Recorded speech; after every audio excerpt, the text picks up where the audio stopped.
Thank you for the opportunity to be here this evening and to testify against House Bill 5177. Let's be clear. This is a bailout bill, not a transportation bill. It sets bad precedent, it's based on bad policy, and it jeopardizes regional partnership. As Harris County Commissioners, we are road and bridge superintendents, responsible for managing 6,000 miles of unincorporated roads. On Monday, Commissioners Court unanimously passed a data-driven precinct distribution formula. Thus, the portion of the bill addressing precincts allocations is now moot and should be removed from the bill. Failing to do so would set a negative precedent that would undermine the local solution we collectively arrived at to address a local issue.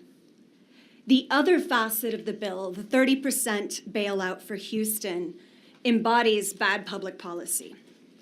If the Houston police or Houston firefighters, who I have profound respect for, want to discuss a potential reimbursement for documented services directly rendered on Hector Tollway, let's have that conversation at home.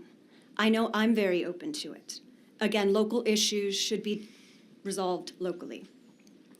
I represent Precinct 4, which is much of Western Harris County, one of the fastest growing areas in the nation.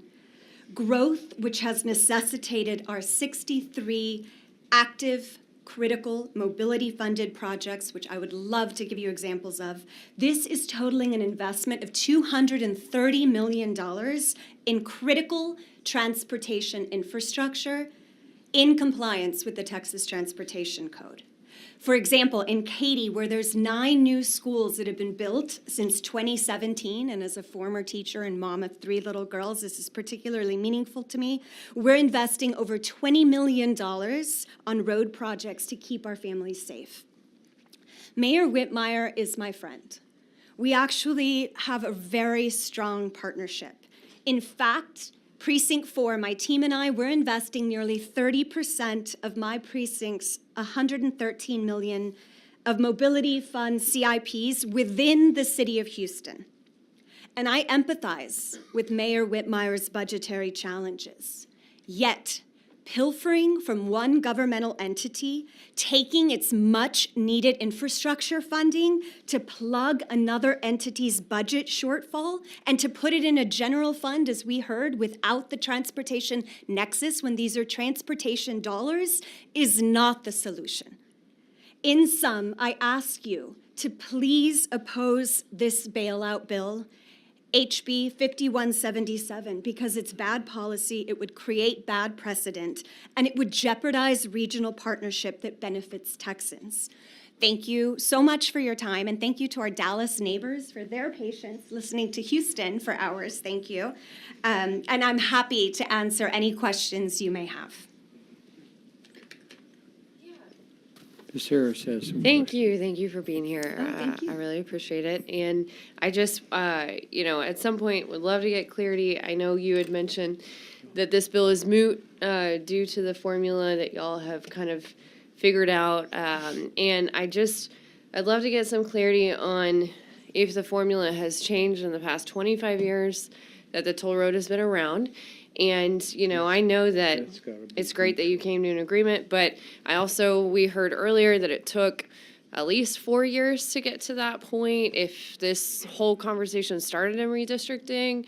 And then, so just any clarity you can provide on any of that would be great, especially if you know if this formula has changed at all since the toll road was put in place. Yes, so the toll road was begun in 1983. I was 3 years old, so I can't testify to the entire history. I took office January 2023. My understanding, based on my studying of the issue, is yes, the formula has changed multiple times throughout the year. Okay. I'm actually very proud of the formula we adopted Monday. Commissioner Tom Ramsey, my colleague, who's Precinct 3, he's an engineer of multiple decades. He's the one that came up with the formula. And it's a 3-pronged formula, weighted equally a third, based on lane miles, based on road condition, as well as historical transfers of mobility funds. Thank you. I appreciate that. And then Can you just give us a little bit more clarity?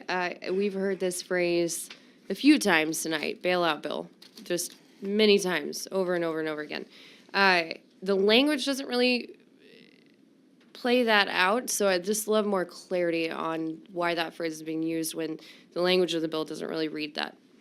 Sure. The 30% that is being taken from HECTRA and given to the city of Houston is arbitrary and not supported by the data, number one.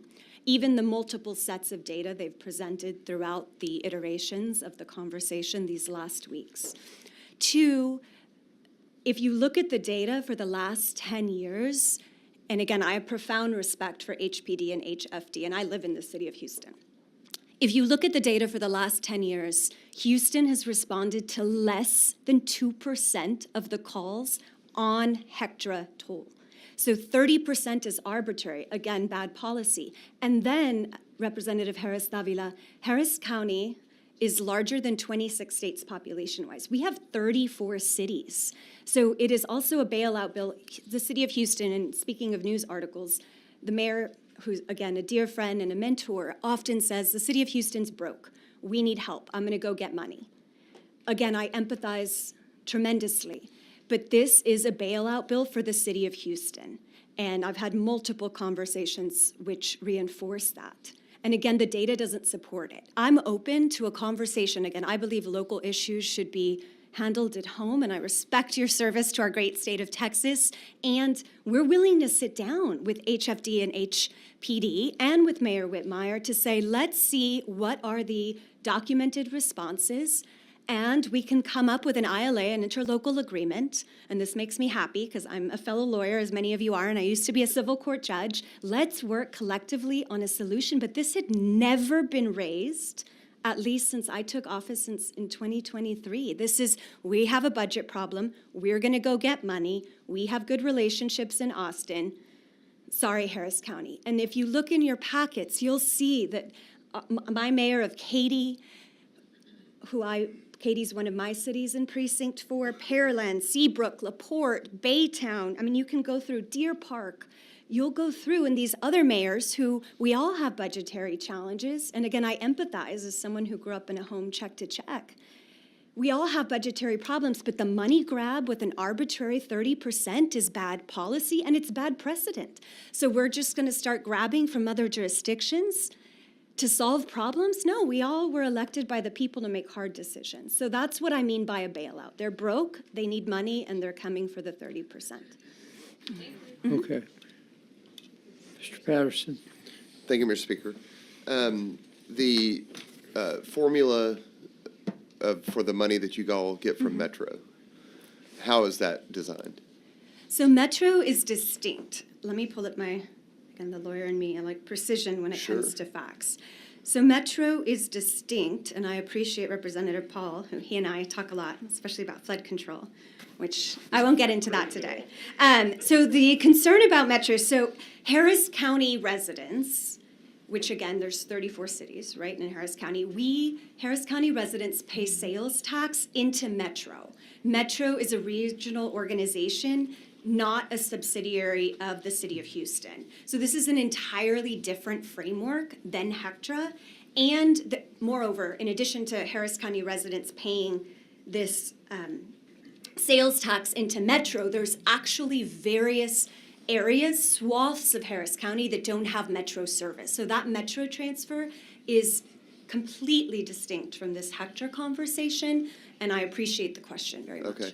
So tell me about how y'all treat the constables. How do you pay the constables? Is that through Harris County? Is that through HECTRA? How does that work? And so let me clarify it as well, just to take a step back, because people are like, well, what's HECTRA versus the county? So HECTRA, sorry, this is the lawyer in me. Just to clarify, HECTRA is an enterprise fund of Harris County, right? And all of our employees are Harris County employees, and HECTRA is a department. And technically, legally, it's an enterprise fund.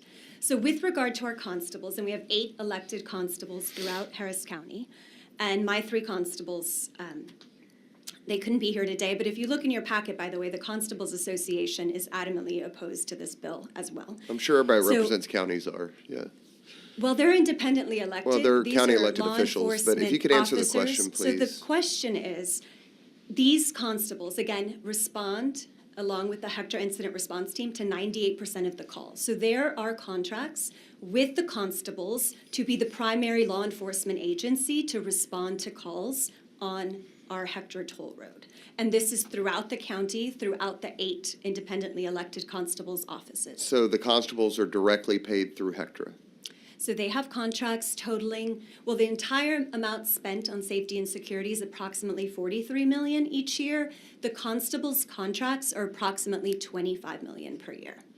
Okay, so Hectra pays a portion of the constables for them to be able to answer calls or Exactly. whatever they do on Exactly. the So toll road. Hector covers the full cost of safety and security on the toll roads. And again, these constables, as well as the Hector incident team that we pay approximately 43 million, they do 98% of the work. So that's why I say where we're open. If we would, for example, HPD, HFD, there's, as our wonderful Chief Christensen said, we also have another 23 ESDs that help with fire and EMS. I mean, if we want to look holistically and fairly and comprehensively, we can drill down on the data in each particular service, and we can have that conversation. Similarly, if it's a TxDOT right-of-way, TxDOT should have that conversation, or if it's, for example, this a city in Okay, let's Katy, stick right? to It's the- different entities that we should keep separate. But in sum, our 8 constables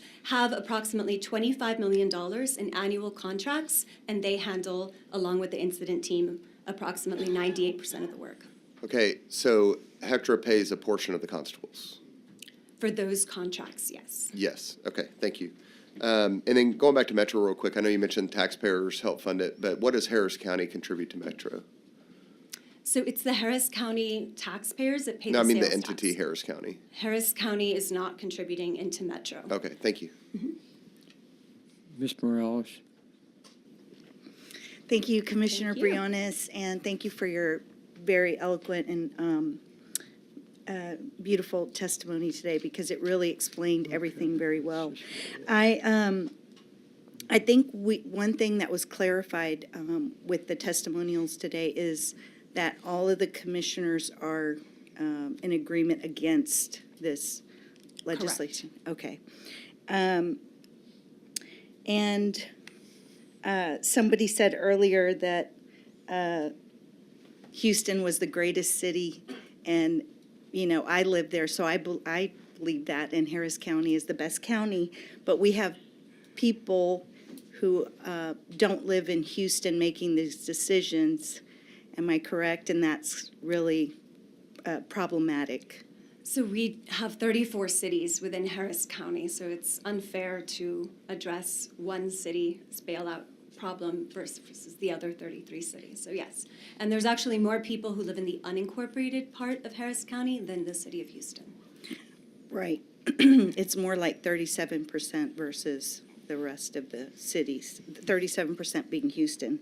And the dollars that we're talking about, the 30%, these are Harris County dollars. Correct. So these are Hector dollars from our toll dollars from people like you and I who drive the toll roads. And so that is the revenue. And I can explain what people keep calling surplus, what we do with that. But I mean, I know everybody's getting really frustrated and tired now, but just really quickly, can you explain some of the mobility projects that that have been, provided through these funds? Yes. So after the debt is paid, the operations and maintenance, safety, security, these surplus funds are the mobility funds that are divided to the 4 precincts for us to take care of 6,000 miles of road. So what do we use those monies for? I'll give you a bunch. I have a ton of examples. I'm an open book to your point of transparency. It's everything from lane widening, from 2-lane roads to 4-lane roads, which in the fastest growing area of the county is huge. Signalization, curve easements, asphalt overlays, intersection reconfigurations. We have road improvements that are tied into the drainage improvements as well. I can give you some illustrative examples if you want to drill down further. So There's Clay Road, there's numerous projects on Clay Road, lane widening, traffic signal implementation. We have intersection improvements, lane additions, road improvements. I can go through all the intersections, but I know in the interest of time, you probably don't want to hear. But the bottom line is it's lane additions, intersection improvements. They're all very much focused on safety and congestion. So within the 6,000 miles that the four of us are in charge of, and that's based on a 1913 law, we in Precinct 4 have 1,600 miles. And with the fastest growing area, we're not keeping up. So these mobility funds, which people, when they think surplus, they think we're sitting fat and happy. No, those are the dollars that the 4 precincts use to improve your roads, to clean your ditches, to fill Okay, your we potholes. really need you to stick to the direct answer. So those are Okay. some examples of mobility funds, and they all go through a process for compliance. And there is actually an annual audit All that right, thank you Deloitte has done. for coming this evening. We appreciate Thank it. you so I much. have one question for her. Chairman Craddock, thank you. Thank you.